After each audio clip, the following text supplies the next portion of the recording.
पाथरवाडी एक लहानसं शांत गाव, डोंगराच्या कुशीत वसलेलं, झाडांनी वेढलेलं.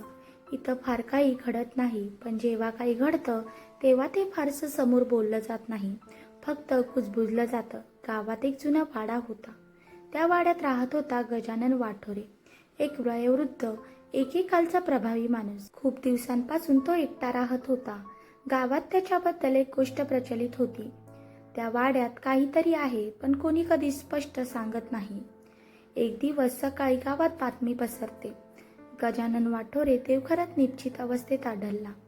लोक म्हणाले वयस्कर माणूस कदाचित शांत झोपेत गेला असेल. पण गावातली रश्मी, जिला गजाननच्या मरणाबाबत काही वेगळंच वाटत होतं, तिला त्या घटनेबाबत शंका आली. ती म्हणाली, देवघरातील दिवा उलटलेला होता, कपालावर सूज दिसत होती. हे काही साधं नाही. गावचा पोलीस पाटील केस मिटवायला बघतो. पण रश्मी तिच्या पत्रकार मित्राला जयेशला बोलवते. जयेश गजाननचा वाडा पाहतो आणि एक लपवलेली गोष्ट उघड होते. देवघरामागे एक छोटीशी फट, त्यात एक चिठ्ठी सापडते. त्या चिठ्ठीत लिहिलं होतं, मी त्यांना माफ करू शकत नाही, त्यांचं गुपित उघडं होणारच. ते कोणतं गुपित? त्यांनी गावच्या नोंदी शोधायला सुरुवात केली. तिथं 1987 सालची एक नोंद सापडते. मनोहर नावाचा एक तरुण अचानक गायब झाला होता. गावकऱ्यांचं सांगणं, शहरात गेला होता, पण तसं कुठेच लिहिलं नव्हतं. मनोहरचं नाव गावातून मिटवण्याचा प्रयत्न केला गेला होता, पण त्याचं अस्तित्व अजूनही शिल्लक होतं, काही ठिकाणी, काही कागदांवर आणि कुणाच्या तरी मनात.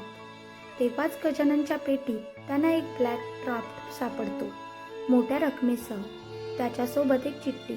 मनोहरच्या आईस हे पत्र पोचावं. आता वेळ झाली कबुली द्यायची. ही चिठ्ठी वाचून त्यांना कळतं, गजाननला पश्चाताप झाला होता. पण त्याच रात्री गावातला अजून एक व्यक्ती, आबा देशमुख, जो त्या काळातला गजानन सोबत होता, तोही आज शांत अवस्थेत मृत सापडतो. जवळ एक कागद, त्यावर फक्त एकच अक्षर लिहिलं होतं, एम. गाव पुन्हा हादरतो. लोक घाबरतात, पण बोलत नाही. तेव्हा गावात एक वृद्ध स्त्री पुढे येते, मनोहरची आई. ती फक्त एवढंच सांगते, माझ्या मुलाने गावातल्या चुकीच्या गोष्टी पाहिल्या होत्या, तो सत्य बाहेर आणणार होता, पण काहीने ते होऊ दिलं नाही. जयेश तिला विचारतो, मग हे आता कसं घडतंय? ती हळूच म्हणते, सत्य कितीही लपवलं तरी ते कुठून ना कुठून बाहेर येतं, आणि जे चुकीचं केलंय त्याला परिणाम भोगावाच लागतो. गावात काही लोक कुजबुजतात, मनोहर परत आलाय. खरंच? कोणी एका नव्या चेहऱ्याला वाड्याजवळ जाताना पाहिलं होतं. त्याचे डोळे ओळखीचे वाटले, त्याचं चालणं, त्याचं शांत बोलणं.